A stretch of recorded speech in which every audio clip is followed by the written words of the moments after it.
Hi குட்டீஸ், இன்னைக்கு நம்ம பார்க்க இருக்கிற கதை சாதுரியம் சாதுரியம் இருந்தால் சமாளித்துக் கொள்ளலாம். பகுதி 5, நீதி கதைகள் பகுதி 5. இந்த கதை என்னன்னு பார்க்கலாம். ஒரு வீட்டில் ஒரு 2 பெண்கள் இருக்காங்க. ஒருத்தர் மாமியார், இன்னொருத்தவங்க மருமக. சரிங்களா? இப்போ அந்த வீட்டில் என்னன்னா, ஒரு மூட்டை நிறைய நிலக்கடலை இருக்கு. அந்த நிலக்கடலை மருமகளுக்கு ரொம்ப ரொம்ப ரொம்ப பிடிக்கும். ஆனால் அது மாமியாருக்கு தெரியாது.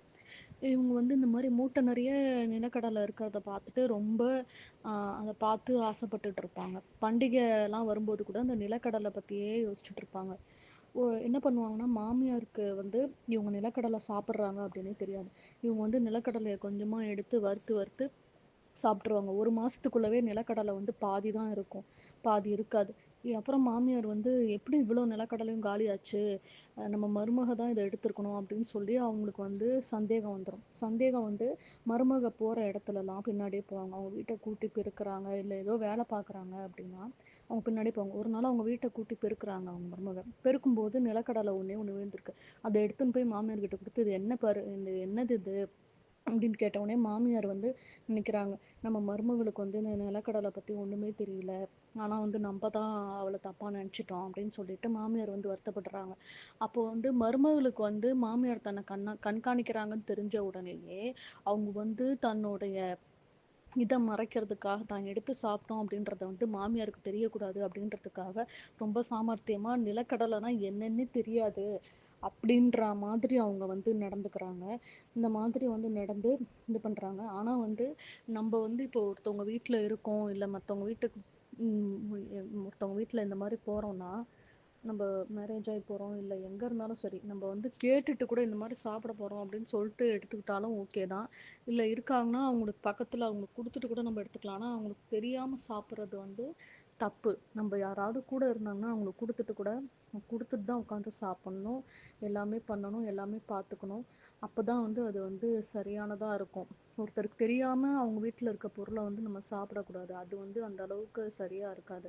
இல்லை அவங்கக்கிட்ட சொல்லிட்டு கூட நான் இதை எடுத்துக்கிட்டேன் அப்படின்னு கூட சொல்லலாம். ஆனால் அவங்களுக்கு தெரியாமல் அதை பண்ணக்கூடாது.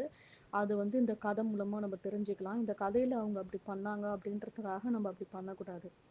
அதை மட்டும் எல்லாருமே நல்லா ஞாபகத்தில் வச்சுக்கோங்க. உங்கள் ஃப்ரெண்ட்ஸு, உங்கள் ரிலேட்டிவ்ஸ் யார் வந்திருந்தாலும் சரி, உங்கள் வீட்டில் ஏதோ ஒரு ஸ்நாக்ஸு தின்பண்டம் ஏதோ இருக்குது, இல்லை ஏதோ நீங்கள் சாப்பிட்றீங்கன்னா அவங்களுக்கு கொடுத்துட்டு, முதல்ல கெஸ்ட்டுக்கு கொடுத்துட்டு தான் அதுக்கப்புறம் தான் நம்ம சாப்பிட்ணும். அந்த மாதிரிலாம் இருக்குது. கெஸ்ட்டுக்கு முன்னாடி நம்ம சாப்பிடக்கூடாது. நமக்கு பசிக்குது அப்படின்னா கூட அவங்களுக்கு இது பண்ணிவிட்டு அதுக்கப்புறமா தான் நம்ம சாப்பிட்ணும். ஏன்னா வீட்டுக்கு வந்தவங்கள நம்ம நல்லா கவனிச்சுக்கணும், நல்லா பார்த்துக்கணும். அவங்களுக்கு என்னென்ன தேவையோ அதெல்லாம் பார்த்து பார்த்து நேரத்துக்கு செஞ்சு கொடுக்கணும். இதெல்லாம் ரொம்ப ரொம்ப ரொம்ப ரொம்ப முக்கியம். நம்ம வீட்டுக்கு வரவங்க நமக்கு பிடிச்சவங்களா பிடிக்காதவங்களா அதெல்லாம் 2ஆம் பட்சம். ஆனால் நம்ம வீட்டுக்குன்னு வந்துட்டாங்கன்னா அவங்க ரொம்ப ரொம்ப ரொம்ப சந்தோஷமாக இருக்கணும். அவங்க எந்த விதமான அசௌகரியமும் அவங்களுக்கு இருக்கக்கூடாது. அவங்க சௌகரியமாக இருக்கணும்.